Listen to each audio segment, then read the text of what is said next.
Assalamualaikum warahmatullahi wabarakatuh. Kami dari kelompok 2. Perkenalkan, nama saya Balkis. Pada kesempatan kali ini, kami akan membahas mengenai kedudukan manajemen sumber daya manusia atau MSDM dalam organisasi.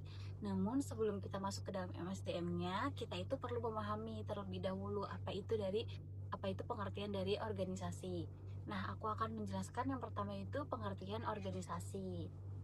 Organisasi adalah sekumpulan individu yang bekerja sama secara terstruktur dan terkoordinasi untuk mencapai tujuan tertentu. Artinya itu, organisasi itu nggak hanya cuma di perusahaan besar, tapi juga bisa berupa usaha kecil, sekolah, rumah sakit, bahkan kelompok sederhana yang ada di dalam kelas. Jadi, selama ada sekelompok orang yang memiliki tujuan bersama, dan bekerja sama, maka itu disebut sebagai organisasi. Nah, yang kedua itu aku akan menjelaskan mengenai karakteristik dari organisasi. Organisasi itu memiliki beberapa karakteristik utama. Yang pertama itu memiliki tujuan yang jelas. Misalnya itu mencari keuntungan atau memberikan pelayanan.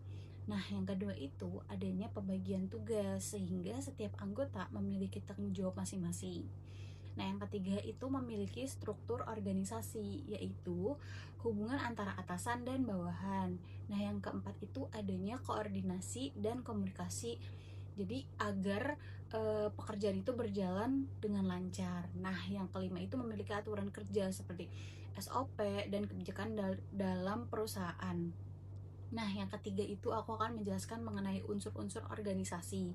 Di dalam organisasi terdapat beberapa unsur penting nih teman-teman. Yang pertama itu manusia.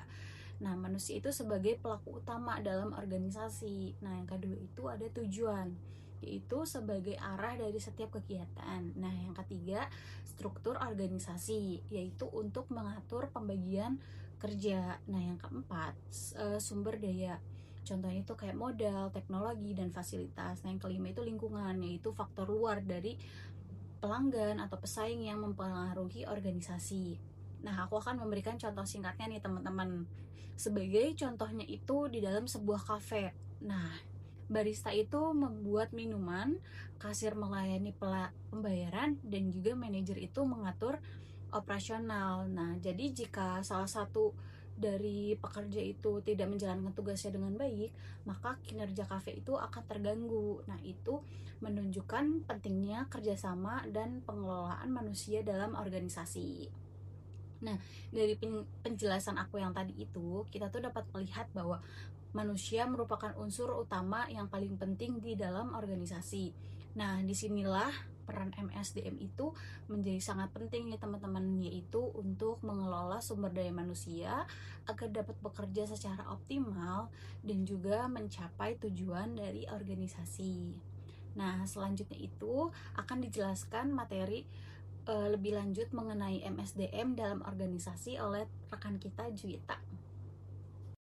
Baik, terima kasih atas penjelasan sebelumnya. Perkenalkan, saya Juwita Kemailani. Di bagian ini, saya akan melanjutkan pembahasan tentang unsur-unsur sumber daya manusia yang mempunyai peran penting dalam menentukan bagaimana seseorang bekerja di dalam sebuah organisasi. Sumber daya manusia merupakan individu yang bekerja dalam suatu organisasi dan berperan sebagai penggerak utama dalam mencapai tujuan. SDM tidak hanya dipandang sebagai tenaga kerja, tetapi juga sebagai aset strategis yang perlu dikelola dengan baik agar organisasi dapat berjalan dan berkembang secara optimal. Adapun beberapa unsur sumber daya manusia, yang pertama yaitu kemampuan ataupun skill. Kemampuan atau skill adalah keterampilan yang dimiliki seseorang untuk menjalankan tugas tertentu. Kemampuan ini bisa berupa kemampuan teknis seperti mengoperasikan komputer atau menggunakan alat kerja, maupun keterampilan non-teknis seperti komunikasi, kerjasama, dan kemampuan dalam memecahkan masalah. Kedua jenis kemampuan ini harus berjalan seimbang. Misalnya, karyawan sebuah toko aksesoris tidak hanya harus bisa mengoperasikan kasir atau mengetahui jenis-jenis produk, yaitu hard skill, tetapi juga harus bisa berkomunikasi dengan ramah dan meyakinkan pelanggan, yaitu soft skill. Jika keduanya dimiliki, maka pekerjaan akan berjalan lebih efektif dan hasilnya juga lebih maksimal. Adapun unsur yang kedua yaitu pengetahuan atau knowledge. Selain kemampuan, pengetahuan juga menjadi faktor penting. Pengetahuan merupakan pemahaman yang diperoleh dari pendidikan maupun pengalaman kerja. Dengan pengetahuan yang baik, seseorang dapat mengambil keputusan dengan tepat, mengurangi kesalahan, dan juga bekerja lebih efisien. Contohnya, karyawan yang tahu stok barang atau fungsi produk tidak akan salah memberikan rekomendasi barang kepada pelanggan. Yang ketiga yaitu sikap atau attitude. Sikap juga memegang peranan penting dalam dunia kerja. Sikap mencerminkan perilaku seseorang dalam menjalankan tugasnya. Sikap yang baik seperti disiplin, jujur, sopan, dan juga bertanggung jawab akan menciptakan lingkungan kerja yang nyaman. Sebagai contoh, karyawan yang tetap ramah walaupun pelanggan banyak bertanya ataupun komplain akan memberikan kesan baik terhadap perusahaan. Yang keempat yaitu motivasi. Motivasi adalah dorongan yang membuat seseorang mampu bekerja lebih baik. Motivasi dapat berasal dari dalam diri sendiri, seperti keinginan untuk berkembang, maupun dari luar seperti gaji, bonus, ataupun juga penghargaan. Misalnya, karyawan yang dapat bonus penjualan biasanya akan lebih semangat dalam menawarkan produk kepada pelanggan-pelanggannya. Unsur selanjutnya yaitu kinerja. Kinerja merupakan hasil kerja yang dicapai oleh karyawan, baik dari segi kualitas maupun kuantitas. Kinerja yang baik dipengaruhi oleh kemampuan, motivasi, serta lingkungan kerja yang mendukung. Sebagai contoh, karyawan yang bekerja dengan target harian dan berhasil mencapainya menunjukkan kinerja yang baik. Selanjutnya yaitu loyalitas. Loyalitas karyawan juga penting dalam organisasi. Loyalitas menunjukkan kesetiaan karyawan terhadap perusahaan, seperti tidak mudah berpindah kerja, menjaga nama baik perusahaan, dan tetap bekerja dengan baik dalam berbagai kondisi. Misalnya, karyawan yang tetap masuk kerja dan menyelesaikan tugasnya walaupun kondisi toko sedang sepi menunjukkan loyalitas yang tinggi. Yang ketujuh yaitu disiplin kerja. Disiplin kerja adalah kepatuhan terhadap aturan yang berlaku di organisasi. Disiplin dapat dilihat dari kebiasaan datang tepat waktu, mengikuti prosedur kerja, dan menyelesaikan tugas sesuai dengan deadline. Contohnya, karyawan yang selalu datang tepat waktu dan tidak menunda pekerjaan menunjukkan sikap profesionalnya.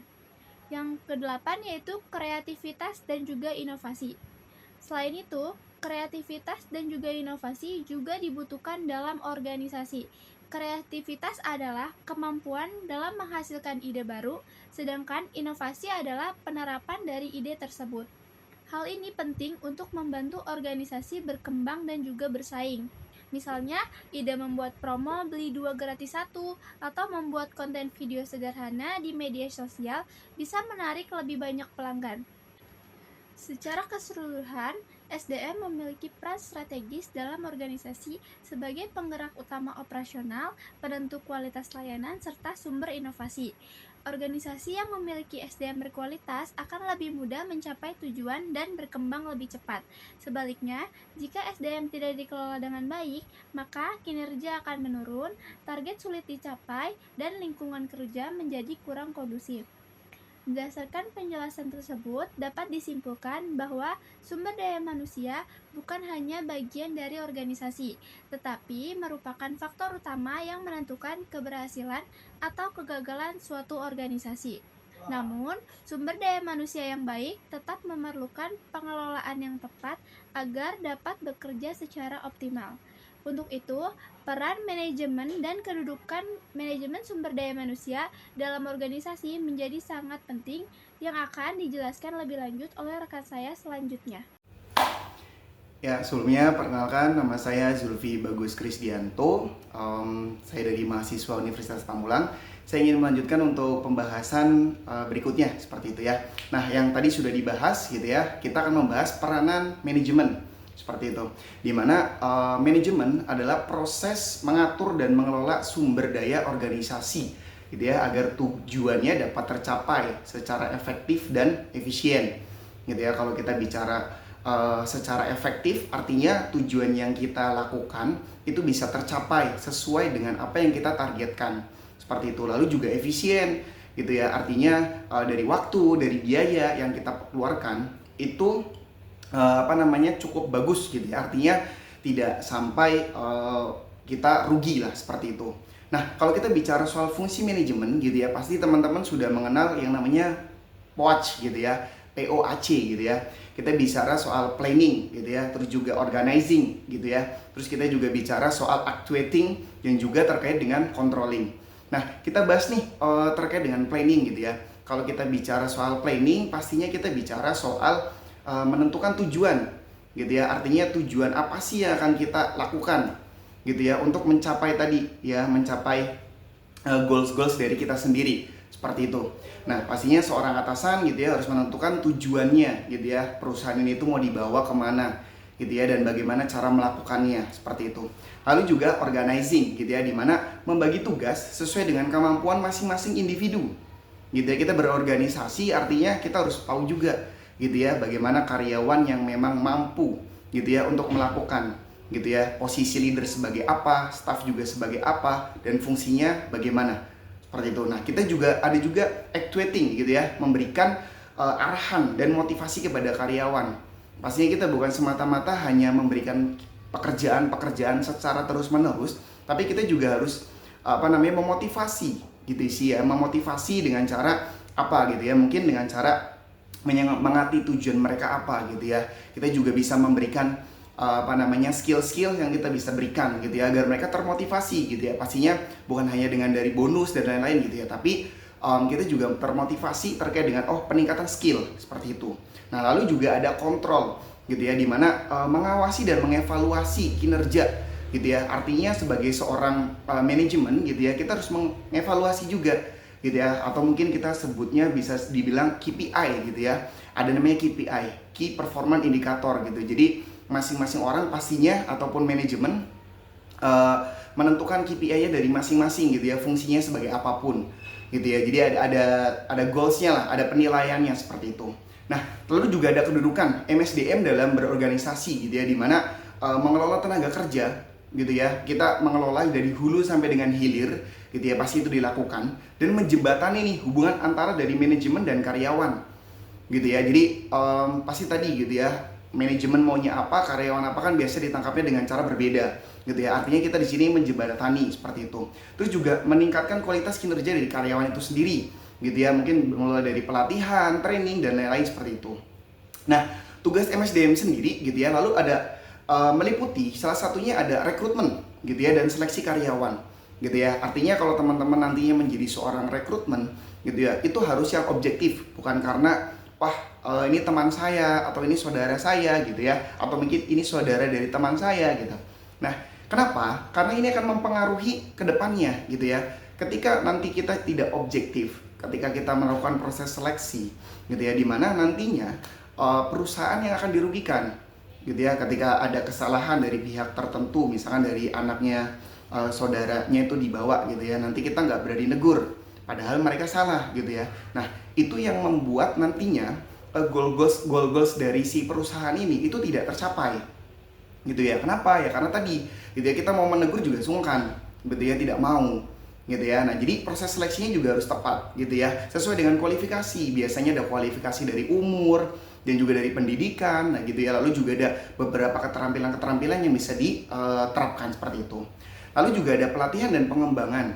Kalau kita bicara pelatihan, berarti kita bicara soal training gitu ya. Artinya ketika karyawan tersebut sudah direkrut gitu ya, lalu juga harus dilatih gitu ya, agar apa? Tujuannya agar mengetahui gitu ya, yang mereka harus kerjakan itu apa gitu ya. Jadi nanti mereka juga tidak bingung gitu ya untuk melakukannya seperti itu. Lalu juga ada penilaian kerja tadi ya, saya bilang KPI. Kalau saya mungkin saya bekerja di restoran gitu ya, nanti ada KPI-nya gitu. KPI-nya apa? Satu mungkin dari kedisiplinan gitu ya. Lalu dengan kualitas produknya seperti itu. Kualitas produknya itu bagaimana gitu ya. Nah, mungkin salah satunya adalah studi kasus gitu ya. Karyawan mungkin di restoran gitu ya, sering terlambat gitu ya. Terus juga ke pelanggan kurang ramah gitu ya. Nah, analisanya kenapa nih gitu ya, sering terlambat gitu ya. Apakah memang jaraknya sangat jauh dari tempat dia tinggal gitu ya? Apakah memang anaknya sering bangunnya kesiangan gitu ya? Atau memang anaknya tidak mempunyai kendaraan gitu. Nah, itu kan bisa dievaluasi gitu, dimana mungkin sebagai peran sebagai seorang manajemen itu bisa melakukan tadi, menentukan anak ini harus penempatan mungkin nggak terlalu jauh dari domisili, kurang lebih 10 sampai dengan 15 kilo seperti itu.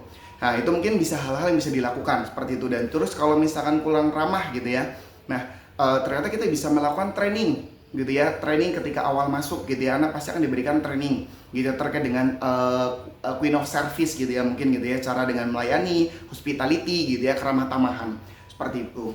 Nah, mungkin kalau kita bahas ya mungkin cukup singkat gitu ya. Jadi kalau dari kesimpulannya sendiri gitu ya, organisasi ini merupakan wadah gitu ya, kerjasama untuk mencapai tujuan gitu. Jadi bukan hanya tujuannya perusahaan, tapi juga tujuannya teman-teman.